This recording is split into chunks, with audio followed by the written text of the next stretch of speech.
Hello दोस्तों, स्वागत है अपना चैनल लर्नर विद श्रीकांत में। और आज हम डिस्कस करने वाले हैं क्लास 10th का जीव विज्ञान। और इसमें हम जो टॉपिक है हमारा वो टॉपिक है जैव प्रक्रम। क्या है?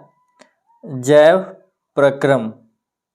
और इसमें हम डिस्कस करेंगे वस्तुनिष्ठ प्रश्न, लघु उत्तरीय प्रश्न, दीर्घ उत्तरीय प्रश्न और वो भी उन सारे प्रश्न को डिस्कस करेंगे जो 2009 से 23 तक पूछे गए हैं।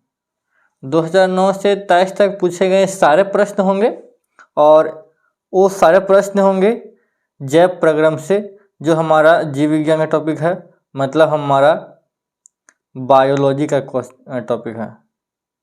ठीक है, बहुत ही मेहनत से हमने इसको मतलब सेलेक्ट किया है और एक जगह इसको एकत्रित करके आपके सामने प्रस्तुत करने का प्रयास किया है। ठीक है, तो आप इसकी सहायता से हमारा जो बोर्ड एग्ज़ाम होने वाला है उसका प्रिपरेशन आप कर सकते हो।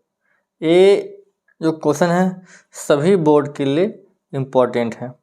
ठीक है, और जो क्वेश्चन पूछे गए हैं वो झारखंड प्लस बिहार प्लस अन्य बोर्ड में पूछे गए क्वेश्चन है। ठीक है, तो इसको ध्यान से पढ़ने का प्रयास करेंगे और समझेंगे, जिसकी सहायता से आप बोर्ड एग्ज़ाम की तैयारी कर सकते हो। अब यहाँ से दिख रहा है इसमें जो क्वेश्चन आगे जो देखने वाले हैं वो क्वेश्चन 2023 में पूछे गए क्वेश्चन है। ठीक है, 2023 में पूछे गए क्वेश्चन है। देखो, पहला क्वेश्चन जो इसमें बोला गया था कि स्वपोषी पोषण के लिए आवश्यक क्या है ना? एनुअल एग्जाम पूछा गया है। तो ऑप्शन आपके पास था CO2, यहाँ पे CO2 तथा जल, सूर्य का प्रकाश, क्लोरोफिल और इनमें से सभी। तो पता होगा कि स्वपोषी पोषण किसे कहते हैं कि वैसे जीव जो अपना भोजन स्वयं बनाते हैं।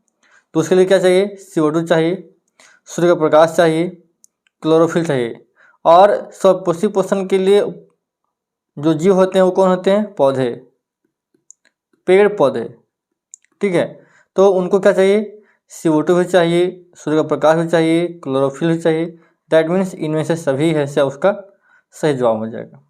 ठीक है, हमारे पास दूसरा जो क्वेश्चन था, जठर ग्रंथियाँ पाई जाती है ना? तो कहाँ पाया जाता है? आमाशय में पाया जाता है कि फेफड़ा में, यकृत में या ग्रहणी में? तो इसका सही जवाब होगा आमाशय में पाया जाता है। ठीक है, जठर ग्रंथि कहाँ पाया जाता है? आमाशय में पाया जाता है। ठीक है, उसके बाद तीसरा प्रश्न था, पीत रस का स्राव होता है। पीत रस का स्राव कहाँ होता है? अग्न्याशय द्वारा, ग्रहणी द्वारा, छुटिया द्वारा या यकृत द्वारा? तो पीत रस का स्राव कहाँ होता है? यकृत के द्वारा होता है। ठीक है, तो ये क्वेश्चन जो था 2023 में पूछा गया था।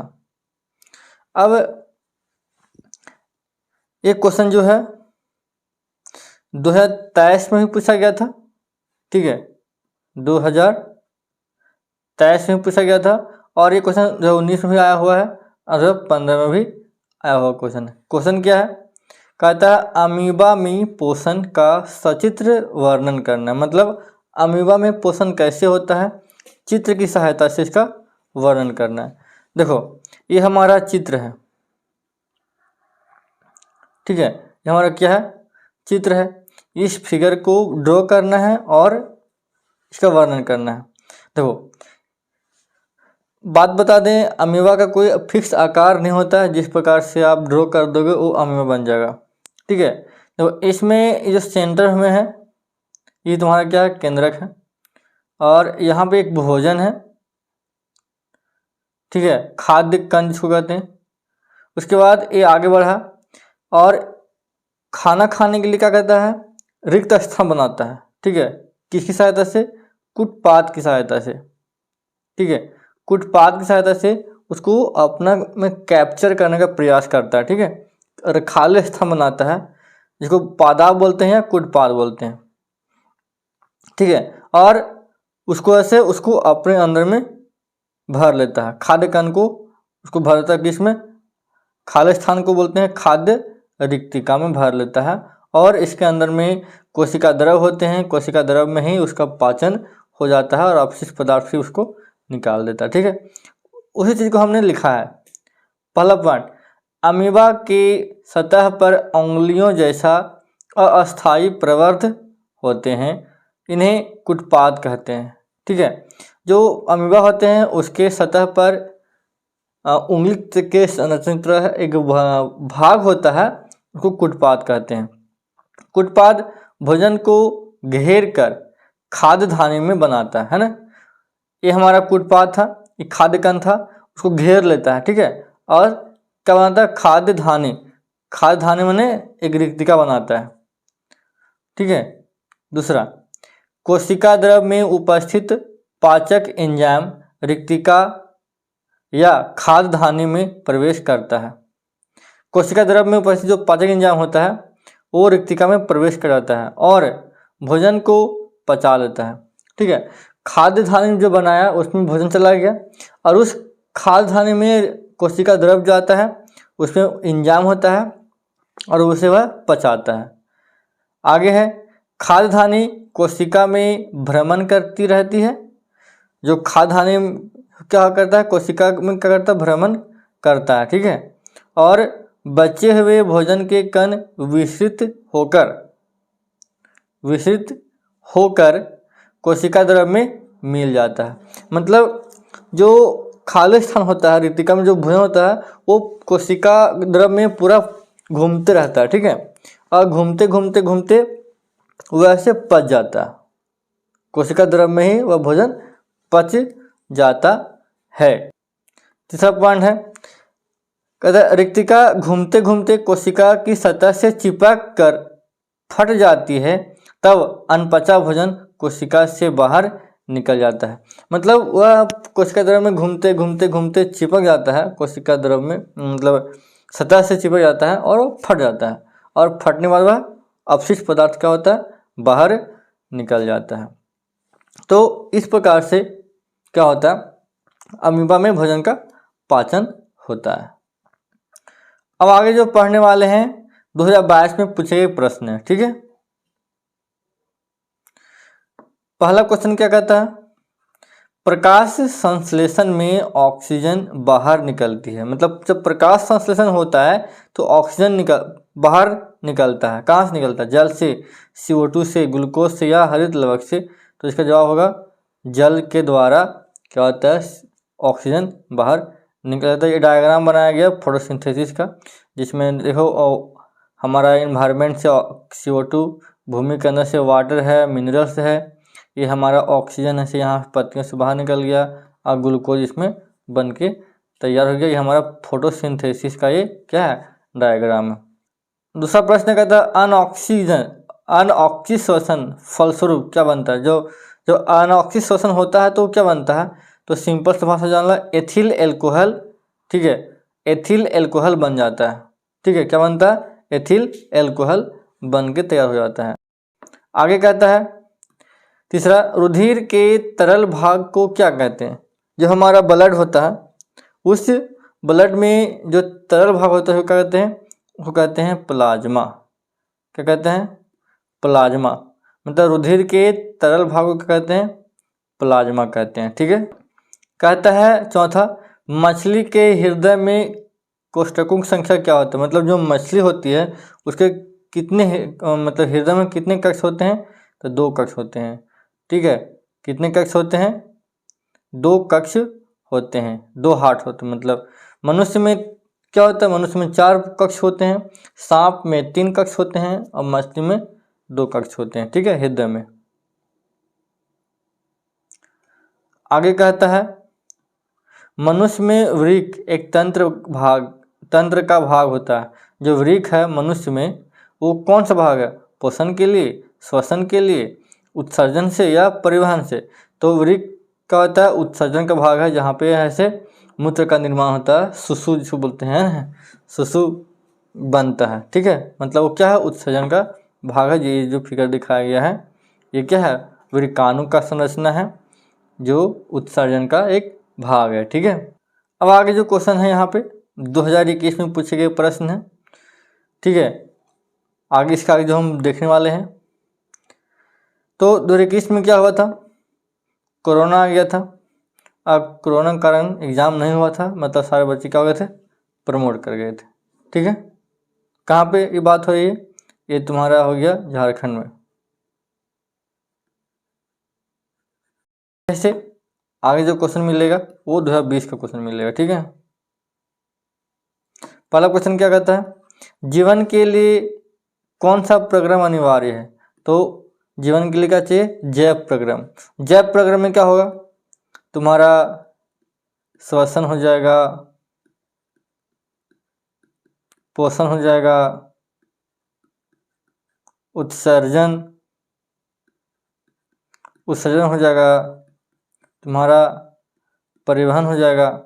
ठीक है, ये सब क्या है, जैव प्रक्रम के भाग है। मतलब जीवन के लिए जो आवश्यक क्या है, जैव प्रक्रम है, जिसके अंदर में श्वसन, पोषण, उत्सर्जन और परिवहन होते हैं। ठीक है, अब ऐसे कहता है प्रकाश संश्लेषण के लिए पत्तियों में कौन सा अनुकरण होता है। मतलब जब प्रकाश संश्लेषण होता है तो प्रकाश संश्लेषण के दौरान पत्तियों में कौन सा अनुकरण होता है, क्या होता है पत्तियों में। तो देखो, सबसे पहले जो पेड़ पौधे होते हैं, पेड़ पौधे की जो पत्तियां होती हैं वो चौड़ी होती है। ठीक है, तो उसके लिए क्या होता है, उसके लिए फिक्स स्पेस मिल जाता है, उसका क्षेत्रफल बढ़ जाता है, जिससे प्रकाश संश्लेषण उसमें हो पाता है। वही हमने लिखा है कि पौधा जो होता है बड़ी पत्तियां पैदा करता है। ठीक है, पौधा मतलब पौधा या पेड़ बोलो, जिसका अर्थ हुआ कि सूर्य के प्रकाश के अधिकतम अवशोषण के लिए क्या करता है, एक बड़ा सतह क्षेत्र प्रदान करता है। पत्तियां बड़ी हो जाती है तो सूर्य का जो प्रकाश का जो अवशोषण होता है उसके लिए बहुत बड़ा क्षेत्र मिल जाता है। उसके बाद तुम्हारे पास दूसरा, क्लोरोप्लास्ट में क्लोरोफिल नामक प्रकाश संश्लेषक वर्णक होता है। जो पत्तियां होती है वो हरा होती है, क्यों, क्योंकि क्लोरोप्लास्ट होता है। क्लोरोप्लास्ट में क्या होता है, क्लोरोफिल पाया जाता है, जिसकी सहायता से प्रकाश संश्लेषण हो पाता है। उसके बाद पत्तियों में क्या होता है, रंध्र पत्तियों के पीछे स्थित होता है। जब ये पत्ती है तो पत्ती के पीछे, ठीक है, यहाँ पे पत्ती के पीछे, ऊपर में नहीं होता रंध्र, अगर यहाँ पर रहेगा तो प्रकाश संश्लेषण का होता है, सारा पानी अवशोषण हो जाएगा, सारा पानी का अवशोषण। तो पत्तियाँ क्या होती है, पत्तियों के नीचे होता है छिद्र, क्या होता है, छिद्र होता है। ठीक है, और जो पत्तियों से पानी की कमी को नियंत्रित करने में क्या करता है, मदद करता है।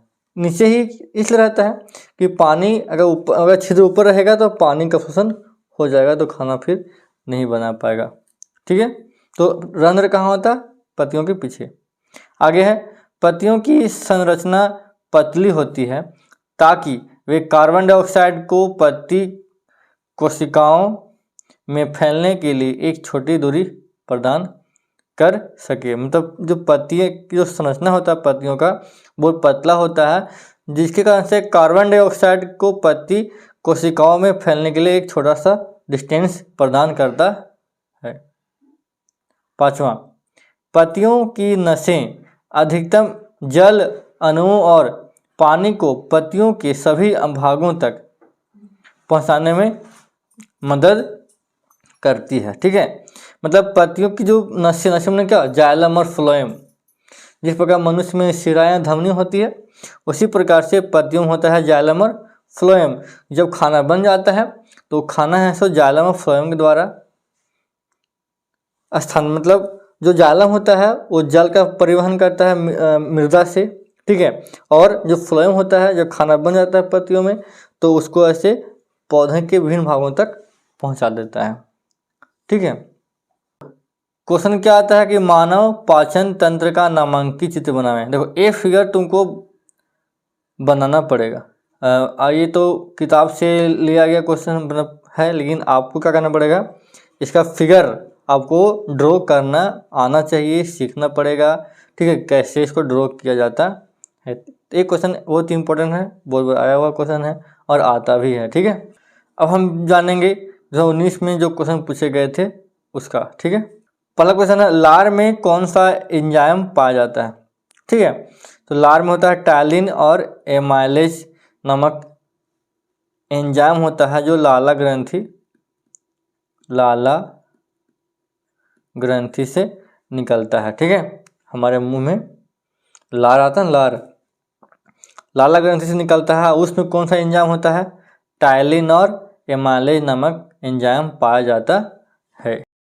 आगे है क्वेश्चन, रक्त जिसको हम रुधिर कहते हैं, रक्त मतलब रुधिर क्या है, इसके दो कार्य लिखना है। ठीक है, तो देखो सबसे पहला बात कि रक्त जो है एक तरल संयोजी ऊतक होता है जिसमें एक विशेष प्रकार की प्रोटीन जिसको हीमोग्लोबिन होता है जिसके कारण से रक्त लाल होता है। रक्त क्या है? रक्त तरल संयोजी ऊतक है जिसमें हीमोग्लोबिन नामक प्रोटीन पाया जाता है जिसके कारण से रक्त का रंग लाल होता है। ये हो गया परिभाषा। कार्य क्या है? पहला कार्य है कि तो ऑक्सीजन को ढोता है, ऑक्सीजन को पूरे बॉडी में पहुंचाने का काम करता है कौन? रक्त। और ये हो गया ऑक्सीजन का परिवहन करता है। यह श्वसन के समय बनने वाली कार्बन डाइऑक्साइड को वापस फेफड़ों तक भी ले जाता है। दूसरा बात, रक्त से बॉडी में ऑक्सीजन के साथ साथ कार्बन डाइऑक्साइड के साथ साथ भोजन को भी मतलब क्या करता है? रुधिर में ग्लूकोज जो होता है उसका भी परिवहन करता है, ऊर्जा का परिवहन करता है। अब ये क्वेश्चन पुनः पूछ दिया है अमेय पोषण कैसे होता है, जिसको हमने आपको समझाया है पीछे। ठीक है, इसको आप समझ लीजिएगा। ठीक है, अब हम आगे जानेंगे कि 2018 में कौन सा क्वेश्चन पूछा गया था। पहला कहता है कि हमारे शरीर में यदि हीमोग्लोबिन की कमी हो जाती है तो क्या परिणाम हो सकते हैं। यदि हमारे शरीर में हीमोग्लोबिन कहाँ पाया जाता है? ब्लड में पाया जाता है। और यदि हीमोग्लोबिन कम हो जाता है, हीमोग्लोबिन की कमी हो जाती है तो हमारे शरीर में क्या परिणाम हो सकते हैं। ठीक है, तो पहला जो है हमारे शरीर में हीमोग्लोबिन की कमी से क्या होता है? रक्त अल्पता हो जाता है, मतलब रक्त की कमी हो जाता है, खून का कमी हो जाता है।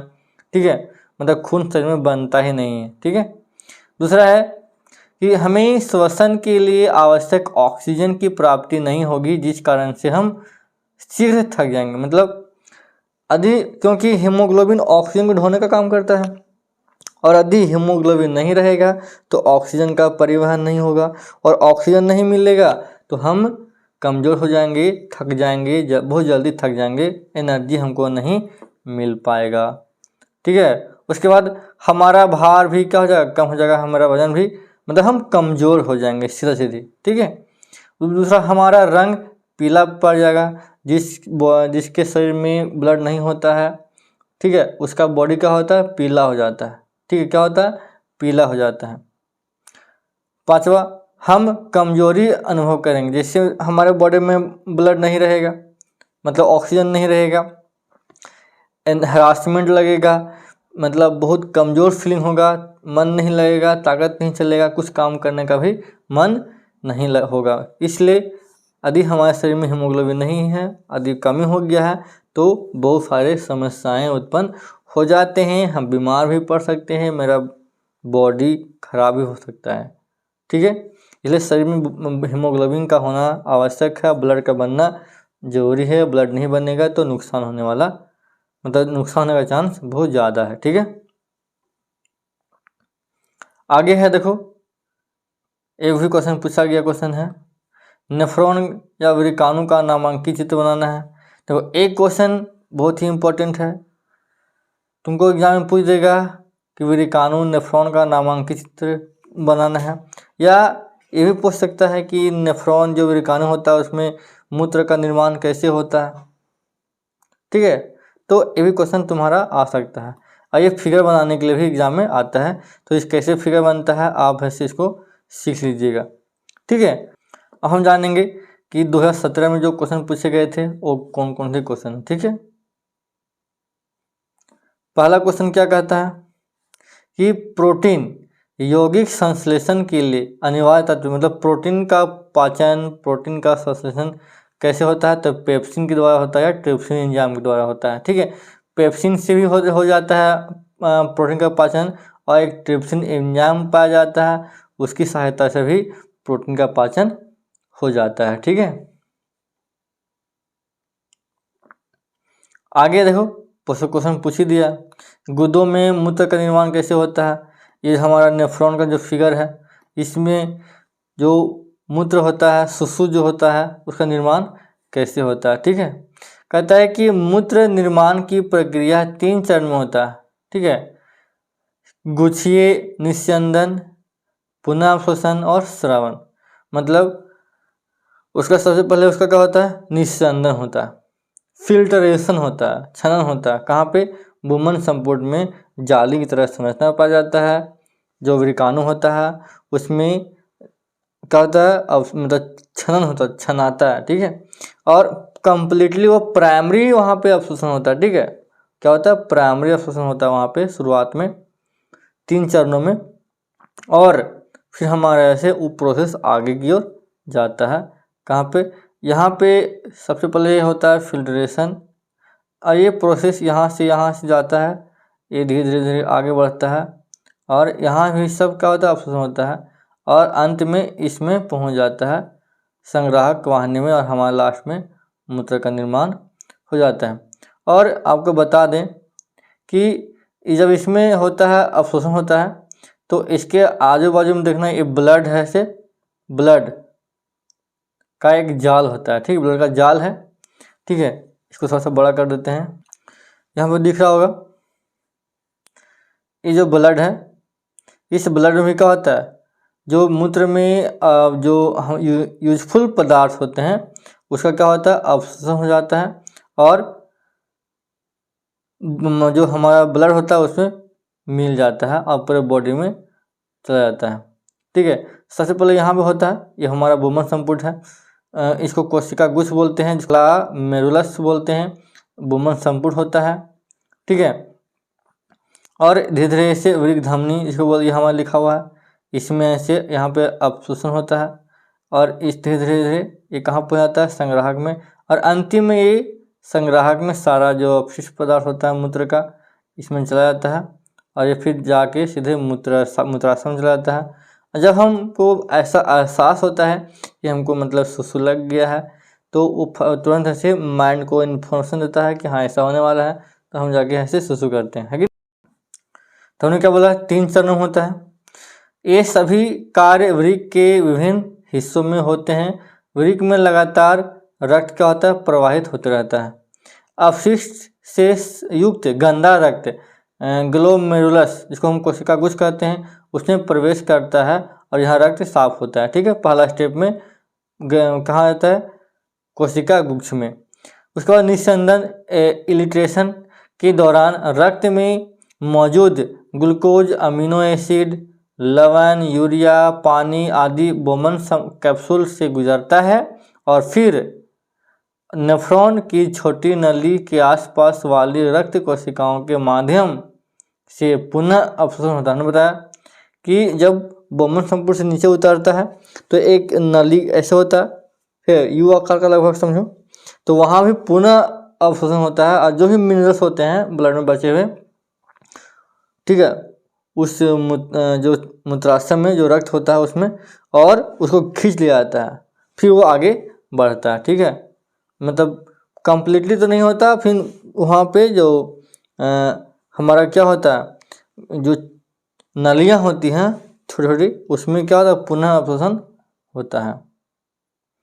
उसके बाद क्या होता है, नेफ्रॉन की छोटी नली में रह गया तरल मूत्र, नेफ्रॉन इस मूत्र को वृक्क की संग्राहक नलिका में, जो फिर बच गया वो कहाँ पहुँच जाता है, संग्राहक नलिका में पहुँच जाता है, और जहाँ मूत्र वाहिनी में जाता है, और फिर वहाँ से मूत्र वाहिनी में पहुँच जाता है, फिर मूत्राशय में जाता है, चला जाता है।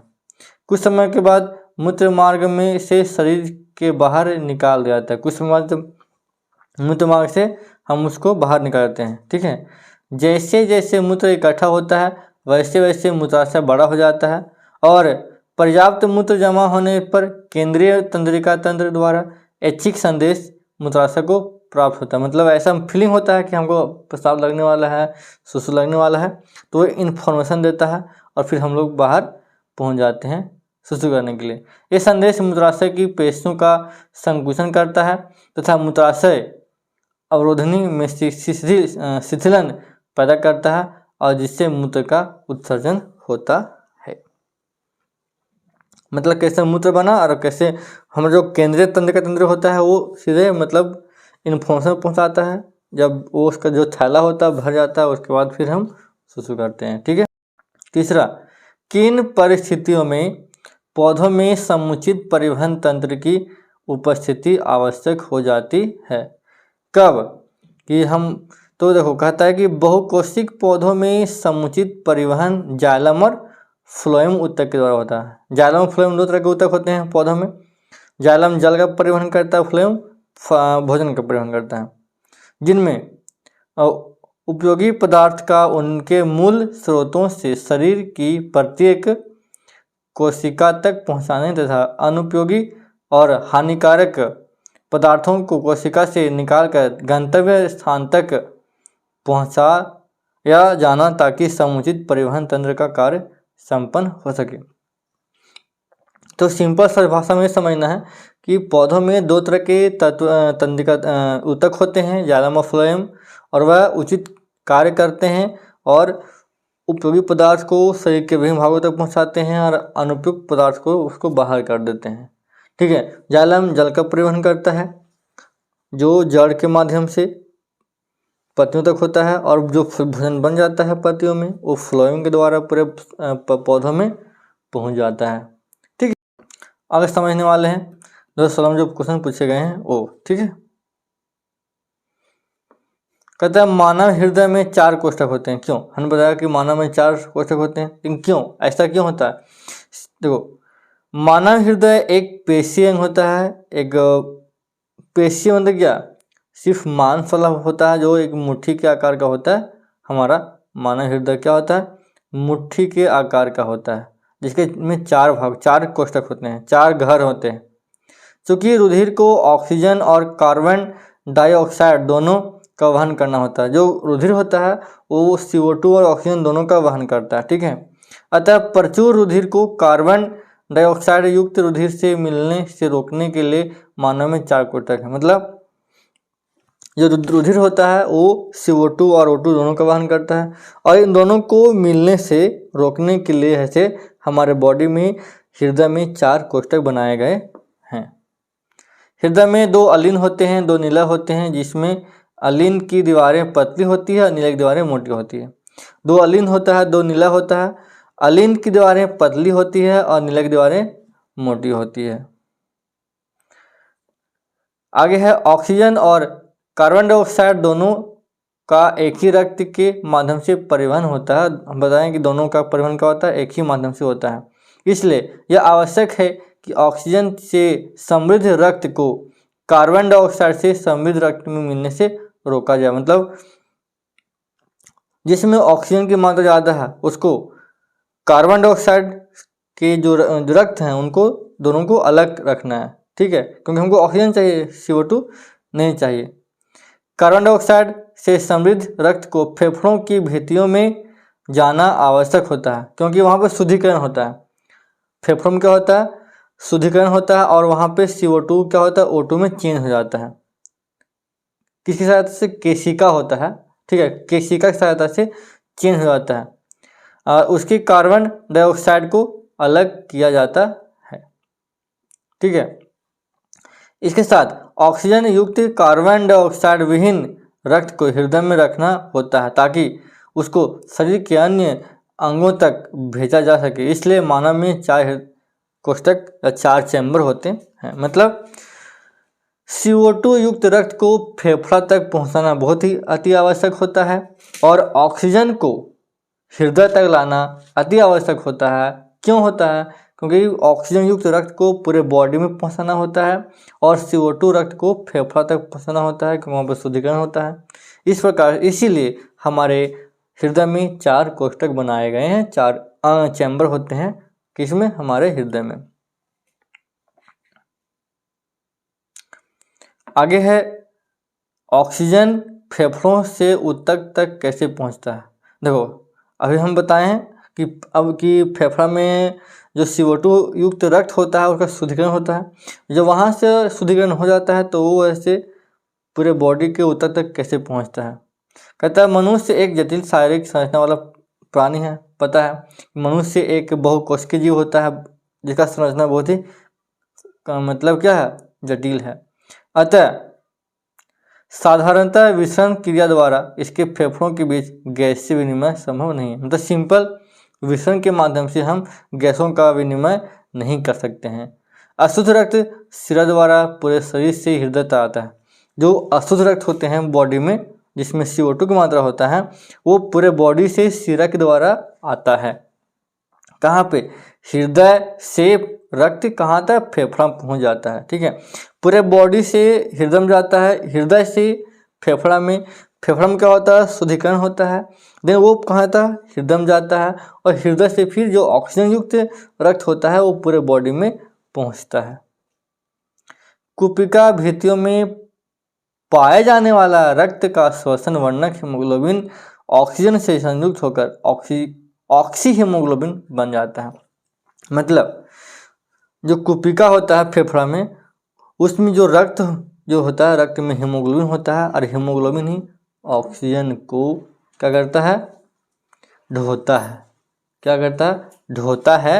और ऑक्सी हीमोग्लोबिन जो होता है वो ऑक्सीजन को ढो के क्या करता है? पूरे बॉडी में पहुंचाने का काम करता है। CO2 युक्त रक्त ऑक्सीकृत होकर पुनः फेफड़ा से हृदय तक आता है, और अर्थात कहने का मतलब हुआ कि ऑक्सीजन का उपयोग स्थल तक छोड़कर पुनः हीमोग्लोबिन बन जाता है, और यह रक्त में घुसित कार्बन डाइऑक्साइड स्वतः बाहर निकल जाता है। मतलब CO2 से बन गया ऑक्सी,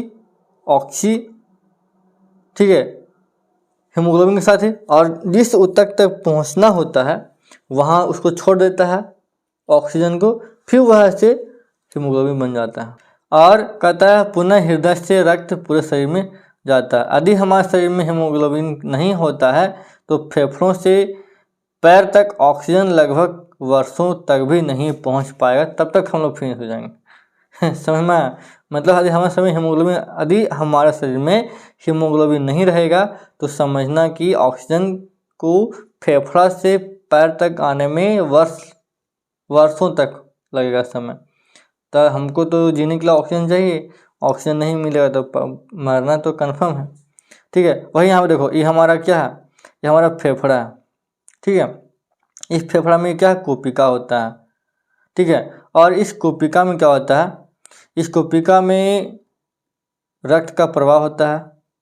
यहाँ पे जब हम सांस लेते हैं हम, तो सांस जब लेते हैं तो इसमें हमारा क्या आता है? O2 आता है। ठीक है, सांस में क्या होता है? O2 आता है, और यह O2 क्या होता है? इसमें क्या होता है? ब्लड जो जाता है, ब्लड में एक कुपिका सहारा से अवशोषित कर लिया जाता है, और ब्लड में होता है हीमोग्लोबिन, और हीमोग्लोबिन के साथ ऑक्सीजन का होता है, ऑक्सीजन का वहन होता है पूरे बॉडी। आगे देखो 2015 में जो क्वेश्चन पूछे गए हैं उसको देखना है। तो एक क्वेश्चन पुनः रिपीटेड है, हम इसको समझा चुके हैं कि रुधिर क्या होता है, इसके 2 कार्य लिखना है। ठीक है, 19 में और 15 में पूछा गया था क्वेश्चन है।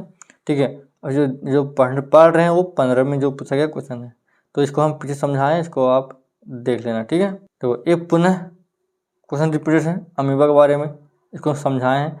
तो 3 बार हो गया ये क्वेश्चन कि अमीबा में पोषण कैसे होता है, उसका सचित्र वर्णन करना है। एक क्वेश्चन पूछा गया रिपीटेड है। ठीक है, आगे देखो 2014 में पूछा गया क्वेश्चन है। ठीक है, कहता है कि गैसों के अधिकतम विनिमय के लिए कुपिकाएं किस प्रकार, हमने बताया कि फेफड़ा में कुपिका होता है, तो कुपिका किस प्रकार से काम करता है जी, ताकि ऐसे गैसों का विनिमय कर पाता है। क्या होता है? देखो, फुफ्फुस का माने फेफड़ा समझना। ठीक है, फुफ्फुस का माने फेफड़ा। फेफड़ा के अंदर जो मार्ग होता है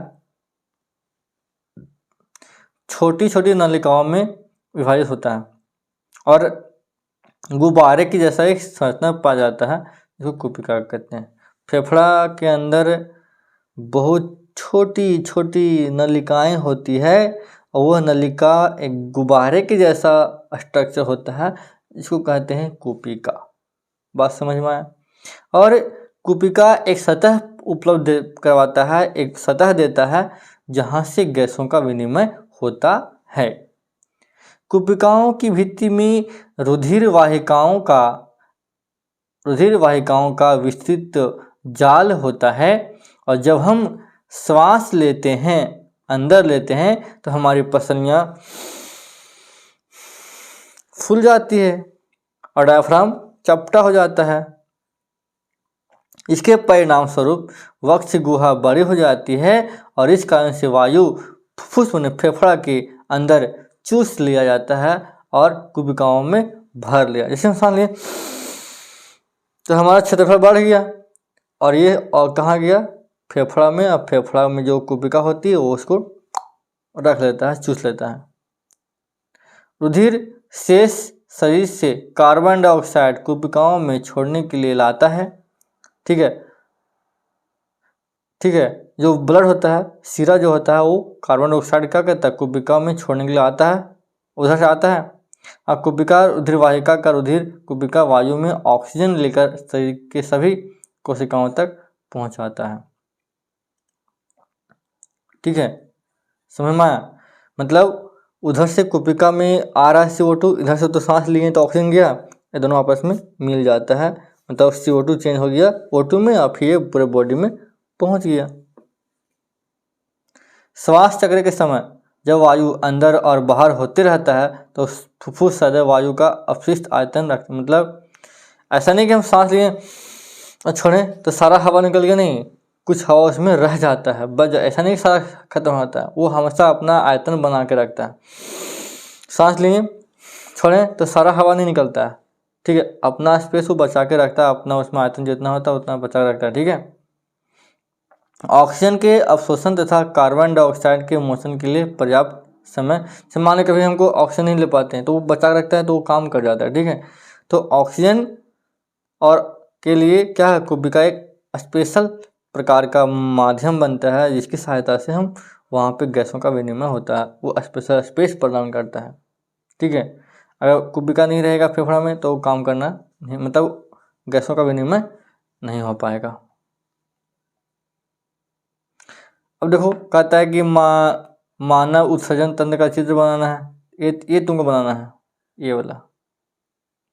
ठीक है, तो आपको सीखना पड़ेगा। ठीक है, आप इसको सीख लीजिएगा कि फिगर कैसे बनाते हैं। ठीक है, अब देखो, अब हम आगे समझने वाले हैं कि मनुष्य में दोहरा परिसंचरण तंत्र कैसे होता है। तो देखो, दोहरा परिसंचरण तंत्र का मतलब होता है कि रक्त जो होता है, रक्त हृदय में 2 बार आता है। रक्त कितना बार आता है, 2। बताया था कि सबसे पहले कि पूरे बॉडी से CO2 आया हृदय में, हृदय से गया फेफड़ा में, फेफड़ा में फिर ऑक्सीजनित ऑक्सीजन आया कहाँ पे, फेफड़ा में। अब फेफड़ा से फिर कहाँ गया, पूरे बॉडी में 2 बार आया। पूरे शरीर से एक बार हृदय में, फिर फेफड़ा से फिर आया हृदय में 2 बार। तो इसी को समझाना है, यही है तुम्हारा दोहरा परिसंचरण तंत्र, कि रक्त का हृदय में 2 बार आना ही दोहरा परिसंचरण तंत्र है। उसी को यहाँ पे समझा देना है, बस खत्म कहानी हो जाएगा इसका। कहता है कि दोहरे संचरण से अभिप्राय है कि हृदय में रक्त 2 बार संचरित होता है। ठीक है, सबसे पहले शरीर के विभिन्न भागों से CO2 युक्त रक्त एकत्र करके दाहिने अलिंद में लाया जाता है, जहाँ यह दाहिने निलय में जाता है और फिर फुफ्फुस में फेफड़ा सिरा द्वारा हृदय में पहुँचता है और यहाँ पर इसका शुद्धिकरण होता है। समझ में आ रहा है ना? CO2 आया पूरे बॉडी से हृदय में और हृदय से कहाँ गया, फेफड़ा में चला गया। फिर अशुद्ध रक्त सिरा द्वारा पूरे शरीर से हृदय तक फिर वापस आया, शुद्धिकरण हो गया। फिर कहाँ आया, फेफड़ा तक आया और पुनः हृदय तक रक्त फेफड़ा में जाता है। फिर कुपिका भित्ति में पाया जाने वाला रक्त श्वसन वर्णक हीमोग्लोबिन क्या करता है, उसको जो CO2 आया उसको क्या कर, शुद्धिकरण कर दिया। ठीक है, और CO2 युक्त रक्त ऑक्सीकृत होकर पुनः फेफड़ा में हृदय तक आता है और यह ऑक्सीजन को उपयोग स्थल तक छोड़कर पुनः हीमोग्लोबिन बन जाता है और रक्त में घुलकर कार्बन डाइऑक्साइड बाहर निकल जाता है। शुद्ध रक्त फिर दाहिने अलिंद में आता है और फुफ्फुस सिरा द्वारा इसको, मतलब सिरा के द्वारा आता है क्या, अलिंद में। इसके बाद बायां अनिला में भेजा जाता है या यह ट्रंक्स धमनी द्वारा शरीर के विभिन्न भागों तक पहुंचाया जाता है। इस प्रकार से शरीर में दोहरा परिसंचरण तंत्र होता है। समझ में, सिंपल भाषा में, पूरे बॉडी से CO2 आया हृदय में, हृदय से गया फेफड़ा में, वहाँ हुआ शुद्धिकरण, फिर वापस आया हृदय में, फिर हृदय से कहाँ गया, पूरे बॉडी में ऑक्सीजन। तो हृदय में रक्त 2 बार आता है, इसीलिए इसे कहते हैं दोहरा परिसंचरण। अब दोहरा परिसंचरण तंत्र से क्या लाभ होता है, क्या फायदा है? तो हृदय दायां बायां बंटवारा होता है। हमारा हृदय 2 भागों में बटा हुआ है, जिससे हम क्या करते हैं, ऑक्सीजन को और ऑक्सीजन को जो रुधिर होता है उसको रोक के रखते हैं, मिलने नहीं देते हैं। चूँकि हमारे शरीर में उच्च ऊर्जा की आवश्यकता होती है, जिसके लिए उच्च दक्षतापूर्ण ऑक्सीजन जरूरी होता है। अतः शरीर का तापमान बनाए रखने के लिए निरंतर ऊर्जा की पूर्ति के लिए परिसंचरण तंत्र जरूरी है। ब्लड सर्कुलेशन अगर नहीं होगा तो हमको ऊर्जा नहीं मिलेगा, और जब ऊर्जा नहीं मिलेगा तो पता ही क्या होगा। ठीक है, अब ऐसे समझेंगे 2013 में कौन सा क्वेश्चन पूछा गया था। ठीक है, पहला क्वेश्चन था नेफ्रॉन का नामांकित बना है। जिस प्रकार से ये फिगर बनाया गया है, आप इसे ध्यान से समझेंगे और देखेंगे कि नेफ्रॉन में किस प्रकार से मतलब नेफ्रॉन का फिगर बनाया जाता है। आप इसको बनाने के लिए सीख लीजिएगा। ठीक है, आगे कहता है मनुष्यों के शरीर में प्रोटीन का पाचन कैसे होता है। ठीक है, पहला कहता है मनुष्य के आमाशय की आंतरिक भित्ति में पाए जाने वाली जठर ग्रंथियाँ पेप्सिन और रेनिन नामक प्रोटीन पाचक एंजाइम साबित करता है। ठीक है, जो हमारा जठर ग्रंथि होता है वो पेप्सिन और रेनिन नामक प्रोटीन पाचक एंजाइम होता है, उसको साबित करता है। ठीक है, पेप्सिन नामक एंजाइम अघुलनशील प्रोटीन को पेप्टोन में बदल देता है, और रेनिन जो होता है वो दूध के जो प्रोटीन पाया जाता है उसको पचा देता है। ठीक है, अग्नाशय में अग्नाशिक रस में पाया जाने वाला प्रोटीन पाचक एंजाइम ट्रिप्सिन होता है। अग्नाशय से क्या होता है, ट्रिप्सिन, जो पेप्टोन को अमीनो अम्ल में बदल देता है। इस प्रकार से पाचन हो रहा है। ठीक है, पक्वाशय में अग्नाशय में ट्रिप्सिन पेपियन पेप्टाइड में बदल देता है, और छोटी आंत में किरेटिसन इसे अमीनो अम्ल में बदल देता है, तब हो जाता है प्रोटीन का पाचन। ठीक है, प्रोटीन का पाचन के लिए बहुत सारे एंजाइम होते हैं, जिसकी सहायता से हमारे शरीर में प्रोटीन का पाचन हो जाता है। ठीक है, अब समझेंगे कि 2012 में जो क्वेश्चन पूछा गया था उसको देखते हैं। ठीक है, देखो कहता है कि अपोहन क्या है। अपोहन जिसको बोलते हैं डायलिसिस बोलते हैं। ठीक है, ये क्या होता है, कहता है अपोहन रक्त शोधन की एक कृत्रिम विधि होती है। इसे डायलिसिस की प्रक्रिया को तब अपनाया जाता है जब किसी व्यक्ति को वृक्क यानी गुर्दे सही प्रकार से काम, डायलिसिस होने एक नया वृक्क लगाया जाता है। यदि गुदा जो वृक्क होता है सही ढंग से काम नहीं करता है तो इसका हम उपयोग करते हैं। ठीक है, कहता है गुर्दे से जुड़े रोग लंबे समय से, मधुमेह के रोगी, उच्च रक्तचाप जैसी स्थितियों में कई बार डायलिसिस की आवश्यकता, जो रोगी जो शुगर पेशेंट होते हैं उनके लिए आवश्यक हो जाता है। स्वस्थ व्यक्ति में गुर्दे द्वारा जल और खनिज का सामंजस्य रखा जाता है। डायलिसिस अस्थायी और अस्थायी होता है, दोनों तरह का होता है, अस्थायी और अस्थायी। यदि अपोहन के रोगी के गुर्दे बदलकर नए गुर्दे लगाने हो तो अपोहन की प्रक्रिया अस्थायी होती है। यदि रोगी के गुर्दे इस स्थिति में ना हो कि उसे प्रत्यारोपित किया जाए तो अपोहन अस्थायी होता है। ठीक है, जिसे अधिक किया जाता है। ये आरंभ में 1 माह से लेकर बाद में 1 दिन और उससे कम भी हो सकता है। मतलब यदि उसको बदल कर नए गुर्दा लगाना रहेगा तो उसके लिए विचार विमर्श किया जाता है। डॉक्टर जो होते हैं सोच समझ के उसमें उसका यूज़ करते हैं। मतलब यदि हमारा वृक्क अच्छी प्रकार से काम नहीं करता है, अच्छा से पेशाब नहीं बन रहा होता है, मूत्राशय नहीं बन रहा होता है, तो हम क्या कि अगर शरीर में गंदगी भर जाएगा तो फिर नुकसान है ना। तो गंदगी को साफ करने के लिए क्या चाहिए, वृक्क चाहिए। ठीक है, तो उसी प्रकार को अधिक अच्छे से काम नहीं करता है किसी व्यक्ति का, तो क्या होता है, एक नया डायलिसिस यूज किया जाता है, नया यकृत लगाया जाता है, जिसकी सहायता से हम उसका मतलब मूत्र का निर्माण करवा सकते हैं। ठीक है, कहता है कि एक क्वेश्चन पूछा गया है फिर से, यदि हीमोग्लोबिन कम हो जाएगा तो क्या होगा। इधर हम बता चुके हैं, आप इसको पढ़ लीजिएगा। ठीक है, हम पीछे समझा चुके हैं। कहता है मानव का जो हृदय है उसका चित्र बनाना है। इसको भी आप कैसे बनाया जाता है, आप उसको सीख लीजिएगा। अब समझते हैं 2011 में जो क्वेश्चन पूछा गया है वो क्या क्या क्वेश्चन था। ठीक है, अपवहन बहुत छोटा क्वेश्चन था, इसमें तो हम लंबा में बताएं, इस छोटा है। कहता वह प्रक्रिया जिसके द्वारा रक्त में उपस्थित पदार्थों के छोटे अणु छान लिए जाते हैं, परंतु प्रोटीन जैसे बड़े अणु नहीं छान पाते हैं, उसे अपवहन कहते हैं या डायलिसिस कहते हैं। ठीक है, तो अपवहन देखो कहावत में है कि जो नेचुरल होता है वो अलग बात है, बाहर से लगाया गया है वो अलग बात है। तो बाहर से जो लगाया गया है उसमें दिक्कत हो जाता है। ठीक, उसमें सब कुछ छानने के लिए वो सक्षम नहीं होता। जो अणु छोटे छोटे होते हैं उसको छान लिया जाता है, बाकी जो बड़े बड़े होते हैं उसको छानने में बहुत समस्या होता है। फिर यहाँ बोला है कि मनुष्य का पाचन तंत्र बनाना है, उसका नामांकित बना है, तो इसको आप ऐसे बना लीजिएगा। ठीक है, अब समझते हैं कि 2010 में जो क्वेश्चन पूछा गया था वो क्या है। एक क्वेश्चन भी हम रिपीटेड है कि मनुष्य में दोहरा परिसंचरण तंत्र के बारे में बताना है। इसको भी हम समझा चुके हैं। अब इसे समझ लीजिएगा कि रक्त कैसे कैसे आता है, कैसे कैसे जाता है। रक्त मतलब हृदय में 2 बार कैसे आता है वो इसमें समझाना है। ठीक है, उसके बाद समझते हैं कि जो पोषण क्या होता है, और इसमें स्वपोषण और विषम पोषण के बारे में अंतर लिखना है।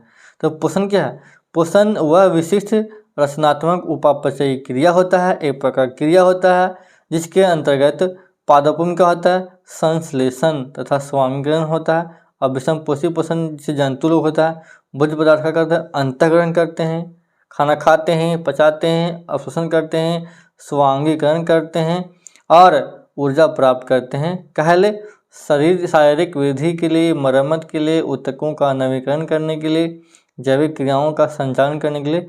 और ये पूरा समूह क्या कहलाता है, पोषक कहलाता है। मतलब पोषण का माने क्या कि भोज्य पदार्थों का ग्रहण करना शरीर के विकास के लिए, शरीर के अंदर विकास करने के लिए, पाचन के लिए, ठीक है, वृद्धि के लिए, मरम्मत के लिए, उसको क्या कहते हैं, पोषण कहते हैं। ठीक है, अब देखो स्वपोषी पोषण और विषम पोषी पोषण बहुत आप पढ़ते हुए आ रहे होंगे, बहुत जानते होंगे। तो स्वपोषी पोषण पेड़ पौधों में होता है। तो पेड़ पौधे अपना भोजन स्वयं बनाते हैं, पाचन के लिए कोई आवश्यक अंग नहीं होता है, और ये सिर्फ हरे पेड़ पौधे में होता है। और इसके लिए क्या चाहिए, क्लोरोफिल चाहिए। सिंपल भाषा में विषम पोषी पोषण के लिए दूसरे जीव पर भी निर्भर रहना पड़ता है। हम लोगों को क्या करना पड़ता है, पेड़ पौधे पर निर्भर रहना पड़ता है खाने के लिए। घास फूस मतलब क्या, साग खाते हैं, फल खाते हैं, तब पेड़ पौधे पर निर्भर रहते हैं। हमको पचाने के लिए स्पेशल प्रकार का अंग बनाया गया है। और ये मानव के साथ साथ जंतुओं परजीवी में होता है। मनुष्य के साथ साथ शेर हो गया, बाघ हो गया, ठीक है, अन्य प्रकार के जो जीव होते हैं उन लोगों पर जो परजीवी होते हैं उनके शरीर में क्या होता है विषम पोषी पोषण। हम लोगों के शरीर में क्लोरोफिल नहीं पाया जाता है। क्या है, क्योंकि हम लोग क्या है, अपना खाना स्वयं नहीं बनाते हैं। यदि हमारे शरीर में क्लोरोफिल पाया जाता है तो हम भी हरे रहते हैं। समझ में आया। कहता है कि जो उत्सर्जी उत्पाद से छुटकारा पाने के लिए पौधे क्या करते हैं, मतलब पौधे भी तो उत्सर्जन करते हैं ना, तो वो लोग क्या करते हैं, तो देखना पत्तियों को गिरा देते हैं, पत्तियों को अच्छा कर देते हैं। कुछ जो अपशिष्ट पदार्थ होते हैं उससे रिक्तिका में भर देता है, कुछ रेजिन या गोंद के रूप में उसको बना देता है अपशिष्ट पदार्थ को। और जल में भी उस जल के माध्यम से ही ऐसे वो लोग अपशिष्ट पदार्थ को निकाल देते हैं। कुछ को मृदा में डाल देते हैं और अपने छाल को भी गिरा देते हैं। मतलब ये सब जो प्रक्रिया है, अगर किसी पेड़ पौधे का पत्ती झड़ गया, समझो वो अपशिष्ट पदार्थ का निष्कासन कर दिया। किसी देखना पौधे में जो छाल होते हैं वो छाल झड़ जाते हैं, ठीक है, कवर जाता है। इसका मतलब वो अपशिष्ट पदार्थ का गया मतलब उसको उत्सर्जित कर दिया। इस प्रकार से मतलब वो लोग क्या करता है, अपने उत्सर्जित पदार्थ को क्या करता है, निकालता है। ठीक है। मनुष्य में ऑक्सीजन और कार्बन डाइऑक्साइड का परिवहन कैसे होता है, हम बताए हैं।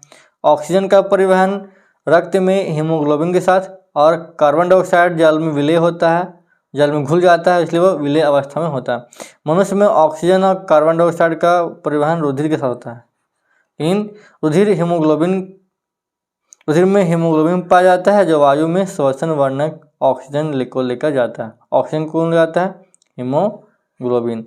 और कार्बन डाइऑक्साइड जल में विलय होता है, इसलिए विलय अवस्था में जाता है। बस खत्म कहानी, इतना ही लिखना था इसमें। ठीक है। अब लास्ट हम पढ़ने जा रहे हैं 2009 में जो क्वेश्चन, ये पहला क्वेश्चन है, मीटर से 2 लिखा गया। मनुष्य के शरीर में प्रोटीन का पाचन कैसे होता है, ये हम पहले डिस्कस कर चुके हैं कि प्रोटीन का पाचन कैसे होता है। ठीक है, इसको आप समझ लीजिएगा, हम पहले समझा चुके हैं। ठीक है। फिर यहाँ पे लिखा हुआ है कि नेफ्रॉन का नामांकित चित्र बनाना है, तो इसको आप बनाने के लिए सीख लीजिए। कितना बार क्वेश्चन रिपीटेड है आप देख सकते हैं ना, कितना बार क्वेश्चन रिपीटेड है, कितना बार क्वेश्चन आया हुआ है, तो बहुत ही इम्पोर्टेंट क्वेश्चन है। ठीक है, तो ये हो गया लास्ट। धन्यवाद देखने के लिए, हमारे साथ बने रहने के लिए, क्योंकि यदि इन सारे प्रश्नों को आप ध्यान से पढ़ लें तो यहाँ से क्वेश्चन तो पक्का आने वाले हैं और आ ही जाएंगे। आई होप कि जो सारे क्वेश्चन थे आपके लिए यूज़फुल हुए होंगे और बहुत ही मज़ा आया होगा और समझ में आया होगा, और इसको आप पढ़ लीजिए, रट लीजिए, जैसे भी करना है कर लीजिए। ठीक है, तो अच्छा लगा तो लाइक कमेंट शेयर करना ना भूलें। तो फिर मिलते हैं अगले वीडियो में, तब तक के लिए धन्यवाद। जय हिंद।